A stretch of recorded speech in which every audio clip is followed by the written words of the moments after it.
The stars had never looked so cold.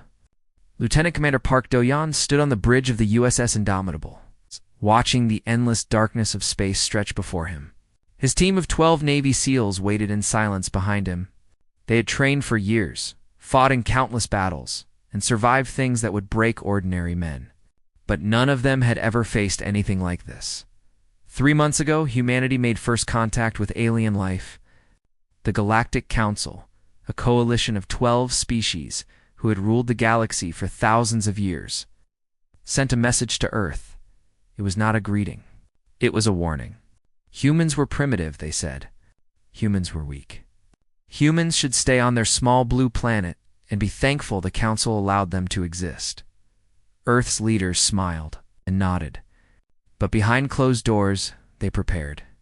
They sent scout ships into the darkness, gathering information, learning everything they could about these aliens who looked down on humanity like insects. Do-yeon's mission was simple: fly to the edge of Council space, observe their military movements, and return home. No contact, no conflict. Just watch and learn. But space had other plans. The Council flagship appeared without warning. The Eternal Decree was massive, a ship so large it blocked out the stars behind it.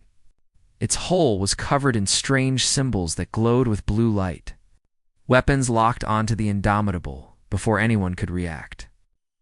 Human vessel. A deep voice crackled through the communications system. You have entered restricted Council territory. Power down your engines and prepare to be boarded. Captain Yoon-jun, the intelligence officer in command of the mission, looked at Do-yeon. Her face was calm, but he could see the fear in her eyes. They both knew what capture meant. Interrogation, torture, death. We can't let them take the ship, Do-yeon said quietly. The intelligence we've gathered, the technology on board, if they get it, they'll know everything about Earth's defenses. Jun nodded slowly. What do you suggest? Do-yeon turned to his team.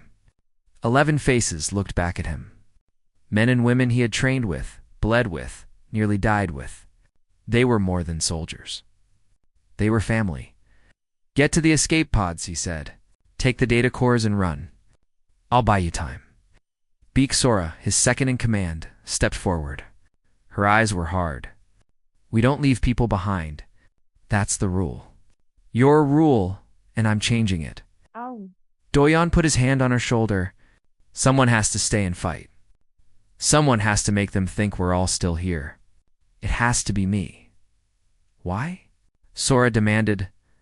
Do-yeon smiled, but there was no happiness in it. Because I'm the one they can't break. Before anyone could argue, the ship shook violently. The Council had begun their assault. Do-yeon pushed Sora toward the door. Go now. That's an order. The team moved. They were professionals, and they understood sacrifice. One by one, they disappeared into the corridors, heading for the escape pods. Sora was the last to leave. She stopped at the door and looked back. She said, "Promise me." "I always do," Do-yeon replied. Then she was gone, and he was alone. The boarding party arrived minutes later. Do-yeon had positioned himself in the main corridor, using cargo containers as cover. He counted 20 soldiers in the first wave. They were Valorans, tall humanoids with gray skin and 4 arms. Each arm held a weapon. Do-yeon took a deep breath. Then he moved. He had trained for 30 years. He had fought in jungles, deserts, mountains, and cities. He had killed with guns, knives, and his bare hands. The aliens were strong and fast, but they had never faced anything like a Navy SEAL. The first Valoran fell before it even saw him. Do-yeon came out of the shadows like a ghost, his knife finding the gap in the alien's armor. The second and third fell just as quickly. By the time the others realized they were under attack, 5 of their comrades were already dead. The battle lasted 7 minutes. When it was over, 18 Valorans lay on the ground. Do-yeon stood among them, breathing hard, bleeding from a dozen wounds. His knife was broken. His gun was empty, but he was still standing. The second wave was larger. 30 soldiers, led by a massive creature in golden armor.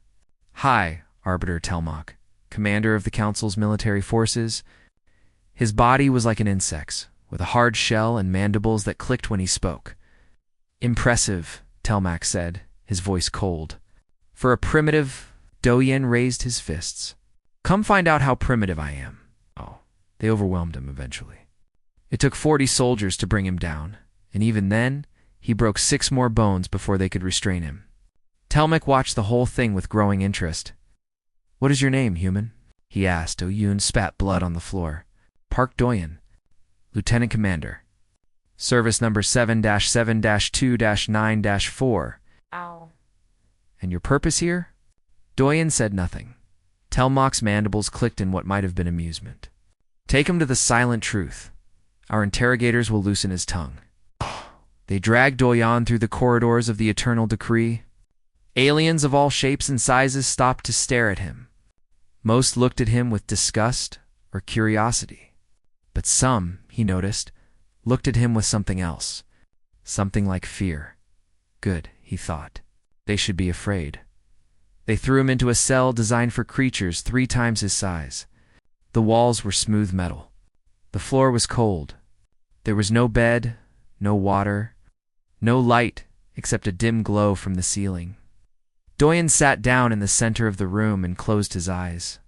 He thought about his team, hopefully safe now, racing back to Earth. He thought about Sora's face when she made him promise to come home. He would keep that promise. He always did. A small sound made him open his eyes. A young alien stood at the door of his cell. She was small and thin, with pale blue skin and large dark eyes. Her hands trembled as she held a tablet. "I am called Kira," she said softly. "I am a translator. I am supposed to help with your interrogation." Doyen studied her. She was afraid, but not of him. She was afraid of everything. "They do not want information," Kira whispered, glancing over her shoulder. "They want to break you publicly, to show the galaxy that humans are weak." Doyen smiled. It was not a kind smile, and they're going to be disappointed. The Silent Truth was a ship built for one purpose: pain. Every corridor was designed to confuse prisoners. Every room was built to cause suffering. For thousands of years, the Council had used this ship to break the minds of their enemies. No one had ever resisted for more than a few hours. Park Doyen had been there for 6 days. Interrogator Vess entered the cell with confidence on the first day. He was a reptilian creature, tall and thin, with scales that changed color based on his mood. His specialty was psychological torture. He had broken warriors, kings, and generals. A single human would be easy. "I am going to ask you questions," Vess said, his forked tongue flicking the air. "You are going to answer them. If you do not, you will suffer." Doyen looked at him with empty eyes. "Park Doyen, Lieutenant Commander. Service number 7-7-2-9-4. Vess smiled. They always started this way. He began with sensory deprivation. Complete darkness for 48 hours. No sound. No food. No water. Most species went mad within the first day. When they opened Doyen's cell, they found him doing push-ups in the corner. "How many was that?" Vess asked. Doyen stood up slowly. "Lost count, around 3,000. Next came environmental torture. They made his cell freezing cold, then burning hot. They pumped in gases that caused hallucinations. They played sounds at frequencies that should have driven him insane. Doyen meditated through all of it. He had trained in the mountains of Korea, in the frozen north, in the burning deserts of Africa. His body knew how to survive. His mind knew how to endure. On the 4th day, Vess brought in a telepath. The Mindari were a peaceful species, but their ability to read and manipulate minds made them valuable to the Council. The telepath was a small creature, barely reaching Doyen's chest, with large silver eyes that seemed to see through everything.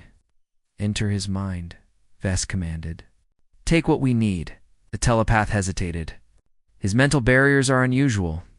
I sense great pain behind them." "Do it." The telepath reached out with her mind. For a moment, nothing happened. Then she began to scream. It was not a normal scream. It was the sound of someone whose soul was being torn apart. She collapsed to the ground, her body shaking violently. Medical officers rushed in to carry her away. Vess stared at Doyen. "What did you do to her?" Doyen's eyes were cold. "I didn't do anything. She just saw what I've seen." Later, when the telepath recovered enough to speak, she gave her report to High Arbiter Telmac. Her voice was barely a whisper. "His mind is not like others. It is a fortress built on fire. He has walked through horrors we cannot imagine. He has killed and watched friends die. He has been tortured before, many times. Each time, he built his walls higher. I could not break through. I do not think anyone can." Telmac's mandibles clicked slowly. "What else did you see?" The telepath's eyes filled with tears. "He is not afraid of us. He is not afraid of anything. The only thing in his mind, beneath all the pain and all the walls, is a single thought. A promise. He promised someone he would come home, and he believes with absolute certainty that he will keep that promise." On the 5th day, Telmac ordered physical interrogation. If psychological methods would not work, perhaps pain would. They beat Doyen for hours. They broke his ribs. They burned his hands. They used devices that sent electricity through his nervous system. Through all of it, Doyen did not make a sound. He looked at his torturers with the same empty eyes, and he said nothing except his name, rank, and service number. The guards began to whisper among themselves. They had tortured thousands of prisoners. None had ever been like this. Meanwhile, on Earth, Lieutenant Beek Sora stood in Admiral Choi Taeyong's office. Her face was bruised from the escape, and her arm was in a sling, but her eyes burned with determination. "We have to go back for him," she said. Admiral Choi shook his head. He was an old man, with white hair and a face lined by decades of war. The Council would see it as an act of aggression. It could start a war. So we just leave him there. We abandon our own? Publicly, yes. The Admiral leaned forward. But unofficially, I might be able to provide some resources. A ship. Some intelligence on Council patrol routes. What you do with those resources is your own business. Sora understood immediately. "Thank you, sir." I'll make me. "Just bring him home."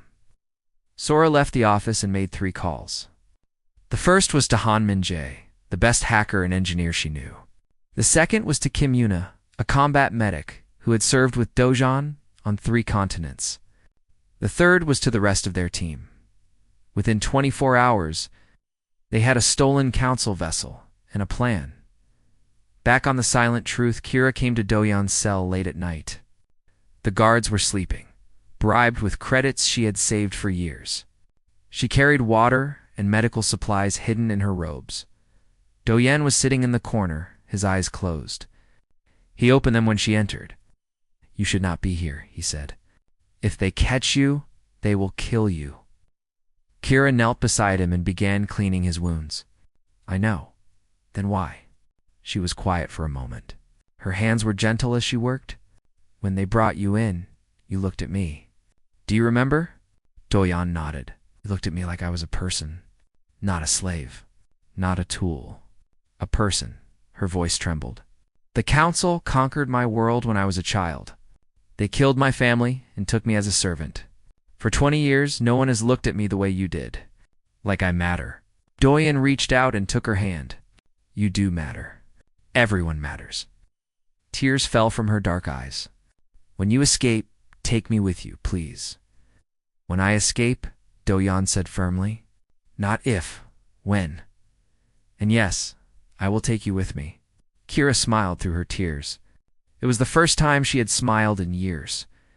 On the 6th day, High Arbiter Telmac reviewed all the footage from the interrogation.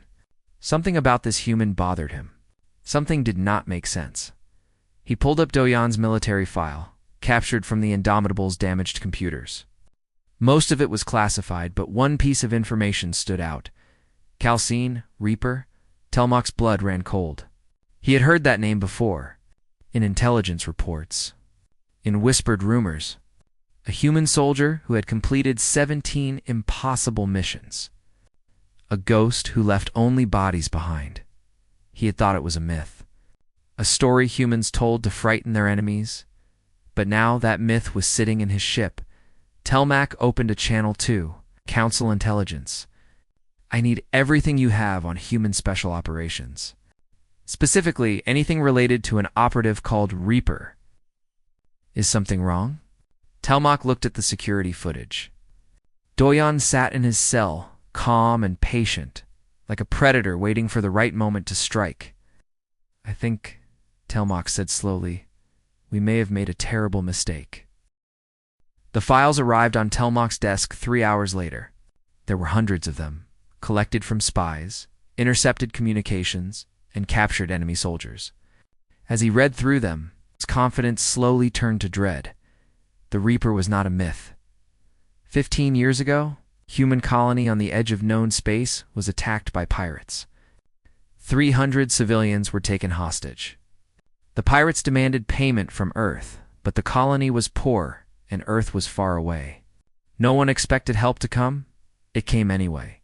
A single soldier infiltrated the pirate base alone. By morning, 47 pirates were dead, and every hostage was free. The survivors described a ghost who moved through shadows, who killed without sound, who seemed to be everywhere at once. They called him Reaper. Over the next decade, the legend grew. The Reaper destroyed a weapons factory on a hostile world using only a knife and stolen explosives. He rescued a captured ambassador from a fortress that had never been breached. He assassinated a warlord in his own bedroom, surrounded by 50 guards, and escaped without anyone knowing he was there until they found the body. The most famous story was the one Telmac remembered. A rogue warlord had gathered a fleet of 12 ships and threatened to destroy a human space station. Earth sent negotiators. The warlord laughed and prepared to attack. Then his flagship exploded. Then another ship exploded. And another. By the time anyone understood what was happening, 7 ships were destroyed, and the rest were fleeing. Later investigation showed that a single human had somehow boarded each ship, planted explosives, and escaped before anyone noticed. The whole operation took less than 6 hours. The warlord survived. He spent the rest of his life in hiding, afraid to sleep, afraid to eat, afraid of shadows. He died of a heart attack 2 years later. Some said the Reaper visited him one last time. Telmac closed the files. His mandibles would not stop clicking. This was the creature they had captured. This was the human they had tortured and mocked and called primitive.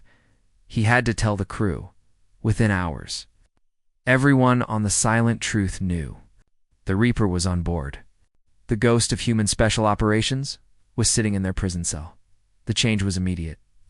Guards who had laughed at the human prisoner now walked past his cell in silence. Officers who had demanded harsher torture suddenly found other duties to attend to. Even interrogator Vess, who had broken thousands of minds, refused to enter Doyen's cell alone. Doyen noticed everything. He saw the fear in their eyes. He heard the whispers that stopped when he looked up. He understood what had happened. Good. Fear was a weapon, and he knew how to use it. He began to act differently. Small things at first. He would stand completely still for hours, then suddenly move with explosive speed. He would stare at guards until they looked away. He would smile at inappropriate moments, a smile that promised violence. The psychological effect was devastating. Crew members began requesting transfers off the ship. 2 guards had nervous breakdowns. One officer started sleeping with a weapon under his pillow. "You should kill him," Vess said to Telmac. "Before he becomes a bigger problem." Telmac shook his head. "If we kill him, he becomes a martyr. The humans will use his death to unite against us. No, we need him alive. We need to break him publicly, show the galaxy that even their greatest warrior is nothing compared to Council power." "And how do you suggest we do that?" Vess demanded. "We have tried everything. Nothing works." Telmac had no answer. Far across the galaxy, Bixora guided her stolen ship through Council space. Han Min-jae sat at the computer station, his fingers dancing over alien controls he had learned to operate in just 3 days. Kim Yuna checked their medical supplies for the 100th time. "How much longer?" Sora asked. Min-jae checked his calculations. 18 hours. "But there's a problem." "Of course there is. The Silent Truth is in the middle of a patrol zone. 3 Council warships, within response distance. If we're detected, we're dead. Sora stared at the navigation display. Somewhere out there, her friend was suffering. Her teammate, her brother in every way that mattered except blood. Then we won't be detected, she said. Minjay, find me a blind spot. Yuna, prepare the medical bay. We're going to need it. On the silent truth. Kira came to Doyen's cell again. This time, she brought more than water and bandages. She brought a data chip the size of her fingernail. Ship's layout. She whispered, guard rotations, security codes, everything I could find. Doyon took the chip carefully. You're risking your life. I know. Kira's voice was steady now. The fear was still there, but something else had grown alongside it. Hope. I have been a slave for 20 years. I have watched friends die. I have done terrible things to survive. But you make me believe that things can change, that I can be free. Doyon studied her face. She was young, probably no more than 30 by human standards, but her eyes were ancient with suffering. What happened to your people? He asked. The council came when I was 8 years old. They said we had resources they needed. Our leaders refused to submit. So they destroyed our cities, poisoned our water, burned our forests. When it was over, they took the survivors as servants. She paused. There are maybe 10,000 of us left. Scattered across the galaxy, slaves. I'm sorry. Do not be sorry. Be victorious. Kira touched his hand. When you escape, when you return to Earth, tell them about us. Tell them there are others who hate the Council. Others who would fight if given the chance. Doyen nodded slowly. I will. I promise. That night, he studied the data chip with careful attention. The ship's design was complex, but he had memorized more complicated structures. The guard rotations were predictable, as he had expected. Arrogant species always became predictable, but escape alone was not enough. If he simply ran, they would hunt him. They would catch him. He needed to do more than escape. He needed to send a message. Doyen began to plan. Phase 1, prepare his exit. Phase 2, create chaos.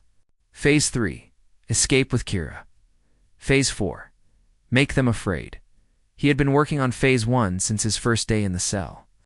There was a bolt in the wall behind him, part of the ventilation system. Every night, when the lights dimmed, he rubbed it with his chains.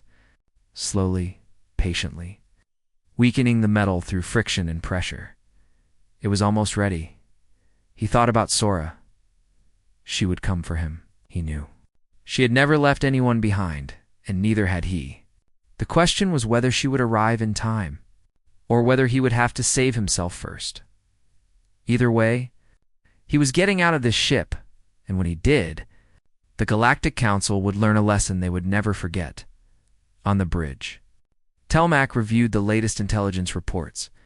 Human military movements near the border. Encrypted communications that his experts could not decode. Strange ship signatures that appeared and disappeared like ghosts. Something was coming. He could feel it.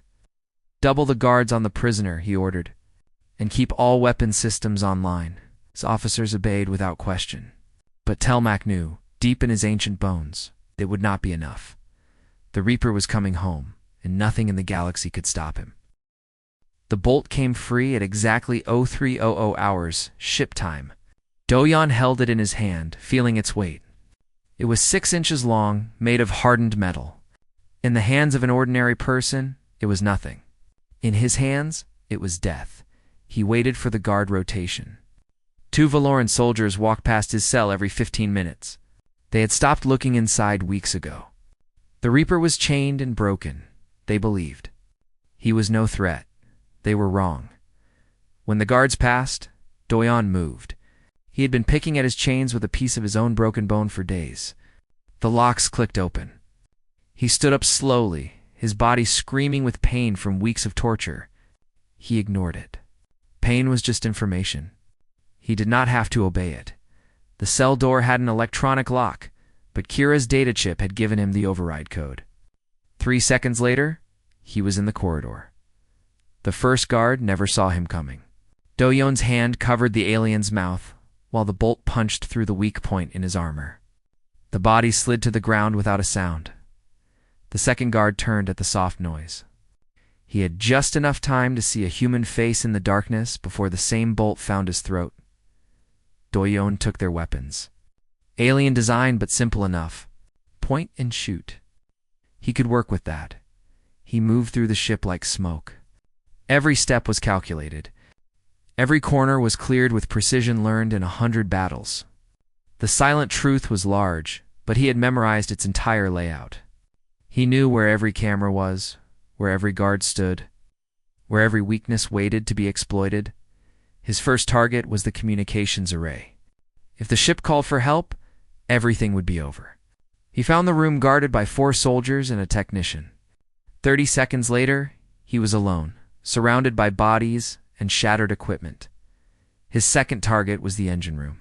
The ship needed power to chase him. Without engines, it was nothing but a metal coffin drifting in space. The engine room was deeper in the ship, protected by multiple security checkpoints. Do-yeon went through them all. Sometimes he used the weapons he had taken. Sometimes he used his hands. Sometimes he simply waited in the shadows until guards walked past, never knowing death was inches away. Alarms began to sound. Someone had found the bodies. The ship's AI announced in a calm voice that the prisoner had escaped. All personnel were ordered to arm themselves and converge on his last known location. But Do-yeon was not at his last known location. He was already 3 levels below, cutting through a maintenance tunnel that led directly to the engine core. On the bridge, Telmach stared at the security displays in disbelief. Red dots marked dead soldiers. There were already 17 of them, scattered across 3 decks. How? He demanded. He was wounded. He was starved. How is he doing this? No one had an answer. Find him, Telmach commanded. Find him now. Soldiers flooded through the corridors, searching every room, every vent, every shadow. They found nothing but more bodies. Do-yeon reached the engine room. 6 engineers worked at control stations, monitored by 2 guards. He watched them for exactly 30 seconds, identifying weaknesses, calculating angles. Then he moved. The guards fell first. The engineers tried to run, but Do-yeon was between them and the door. He did not kill them. He did not need to, he said. His voice was calm. Tell everyone what you saw. They ran. They would spread fear through the ship faster than any alarm. Do-yeon turned to the engine controls. Kira's data had included technical specifications. He did not need to destroy the engines completely. He just needed to disable them long enough to escape. 10 minutes later, the silent truth went dark. Emergency lights flickered on, casting red shadows through every corridor. The engines were dead. The ship was drifting. Kira waited in her quarters, terrified and hopeful. The alarms had been screaming for an hour. She had heard the announcements. The prisoner was loose. Multiple casualties. All personnel were ordered to shelter in place. A knock at her door made her jump. 3 quick taps, then 2 slow ones. The signal Do-yeon had taught her. She opened the door. He stood there, covered in blood that was not his own, holding 2 alien weapons. His eyes were calm, almost peaceful. Time to go, he said.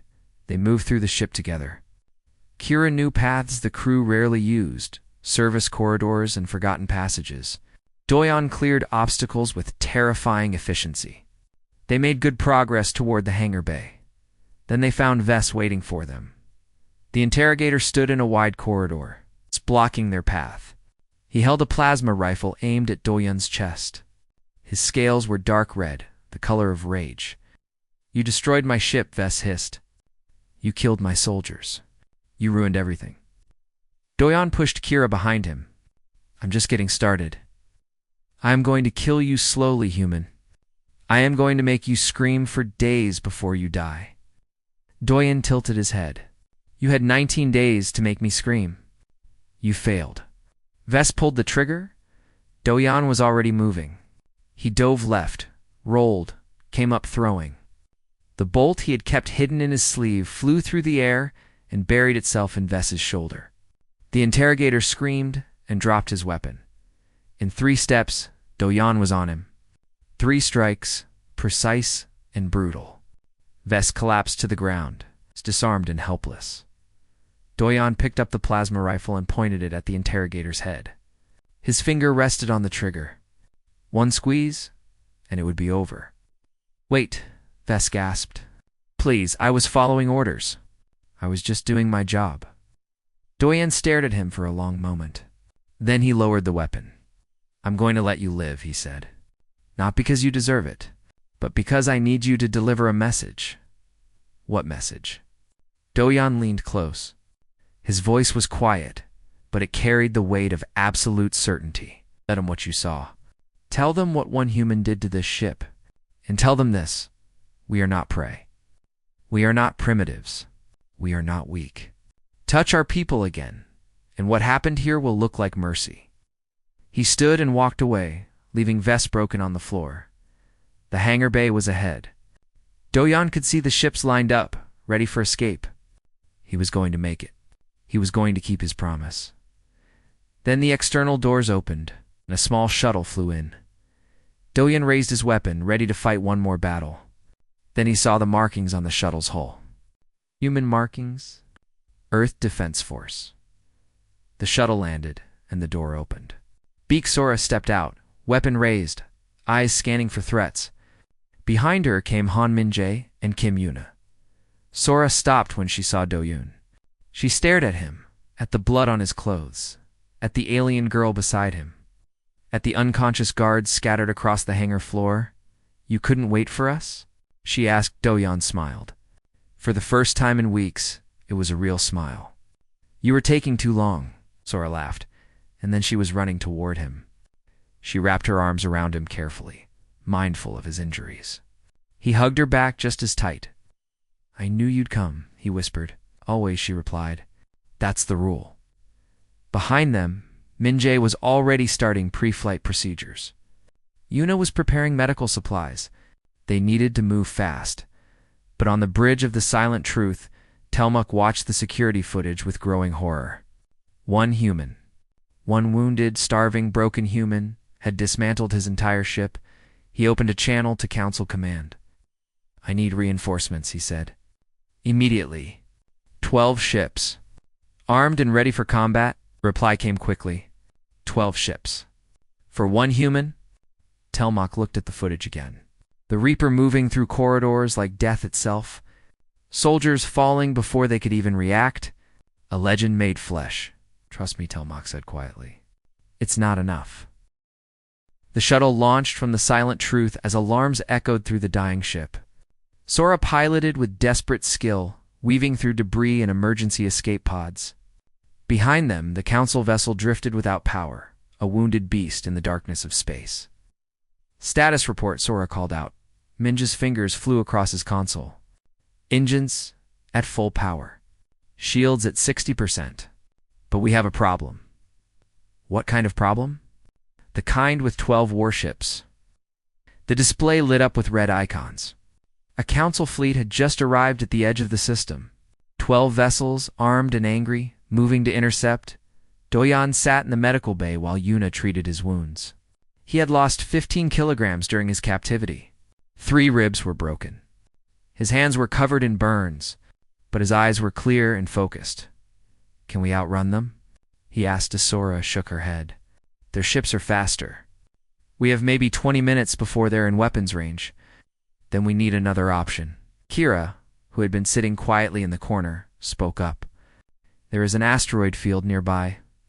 The Council ships are too large to follow us through it." Min-jae checked the navigation charts.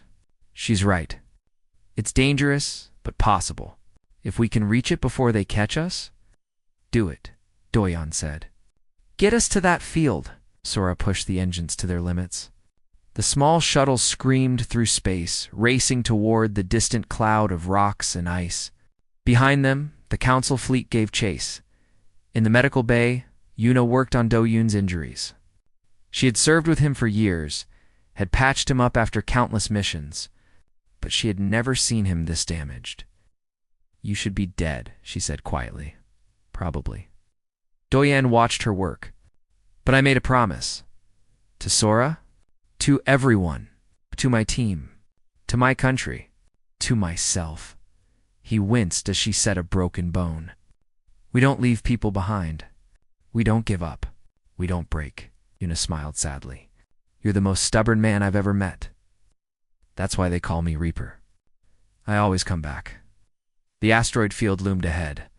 Massive rocks tumbled through space, some as large as cities. One wrong move, and the shuttle would be crushed. Sora flew like a demon. She dove between asteroids, rolled around debris, used every trick she had learned in 20 years of combat flying.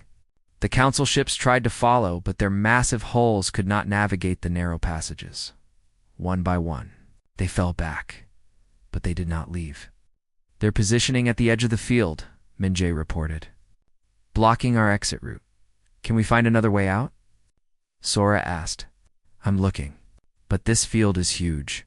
It could take hours to navigate around them. Ours they did not have. The shuttle's fuel was running low, and Do-Yan needed real medical care, not field treatment. Then the communications console lit up. An incoming transmission on a human military frequency, Sora, opened the channel. This is Lieutenant Beak Sora of Earth Defense Force. Identify yourself. A familiar voice filled the cabin. Lieutenant, this is Admiral Choi Tai-Yang aboard the USS Indomitable. I heard you might need some assistance. Through the viewport, they saw it. The Indomitable dropped out of hyperspace at the edge of the asteroid field, flanked by 6 escort ships. Earth's most powerful battle group, fully armed and ready for war. Tears formed in Sora's eyes. Admiral, your timing is perfect. I've been tracking your position since you left Earth. Couldn't let you have all the fun. The Council Fleet Commander's voice cut through the channel. Earth vessels, you are in Council space. Your presence here is an act of war. Withdraw immediately or be destroyed. Admiral Choi's response was calm and cold. This is Admiral Choi of Earth's United Defense Force. You are holding one of our soldiers. We have come to collect him. The prisoner is property of the Galactic Council. You have no authority here. Let me explain something to you. Admiral Choi's voice hardened. You captured one man. One. In 19 days, you could not break him. In 19 hours, he destroyed your ship, killed 40 of your soldiers, and escaped on his own. We did not come here to fight. But if you force us, I promise you will learn why the galaxy should fear humanity. Silence filled the channel. The Council ships held their positions but did not advance. Finally, the fleet commander spoke again. We do not wish war with Earth. Take your soldier and leave.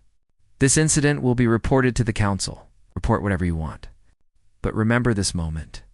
Remember what one human did to your best interrogation ship, and understand that he is not our strongest. He is not our smartest. He is simply the one you happen to catch. Admiral Choi paused, letting his words sink in. The next time you think about threatening humanity, remember the Reaper. Remember what he did, and ask yourself if you really want to see what the rest of us can do. The Council fleet withdrew. Slowly, reluctantly, but they withdrew. The path home was clear. The shuttle docked with the Indomitable an hour later. Medical teams rushed Do-Yan to the ship's hospital. Kira was taken to a secure area where diplomatic officers began processing her request for asylum sword. Binge and Eunice stood in the hangar bay watching their friend being carried away on a stretcher. They had done it. Against all odds, they had brought him home. 3 weeks later, Do-Yan stood on a beach in Busan. The sun was setting over the water, painting the sky in shades of orange and gold. He had spent 14 days in the hospital and another week in debriefing. Now, finally, he had time to rest. He heard footsteps in the sand behind him. Sora came to stand beside him, watching the sunset. You know they're telling stories about you, she said. All over the galaxy. The Reaper who walked out of hell? Do-Yan shook his head. I'm not a legend. I'm just stubborn. Sora laughed. Same thing, isn't it?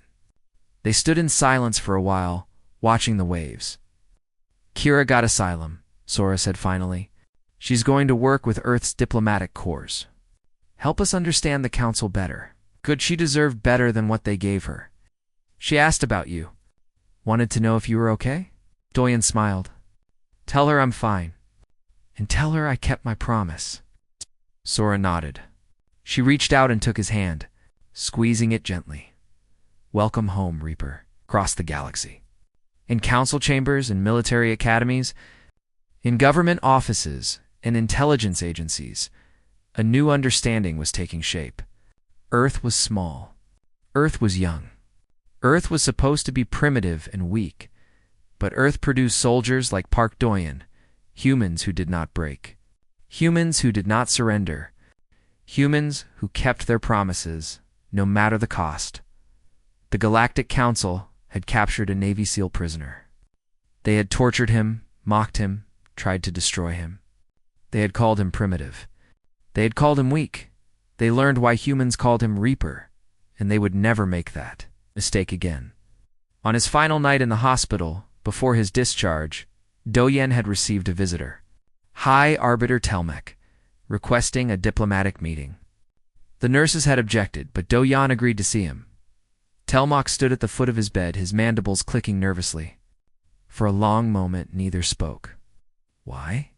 Telmec finally asked. "Why did you not kill Vess? Why did you leave so many alive?" Doyen looked at him with steady eyes. "Because killing is easy. Mercy is harder. And I wanted you to remember what? That we are not monsters. We do not enjoy causing pain. We do not want war." Doyen sat up slowly. "But if you threaten our people, our families, our home, we will fight. We will sacrifice. We will endure anything. And we will never, ever stop." Telmec was silent for a long time. Then he bowed his head, a gesture of respect that no council member had ever shown a human. "I understand," he said quietly. "I will make sure the council understands, too." He left without another word. Doyen lay back on his pillow and closed his eyes. He thought about Sora, about his team, about everyone who had risked everything to bring him home. He thought about the promise he had made, and he smiled, because he had kept it. He always did.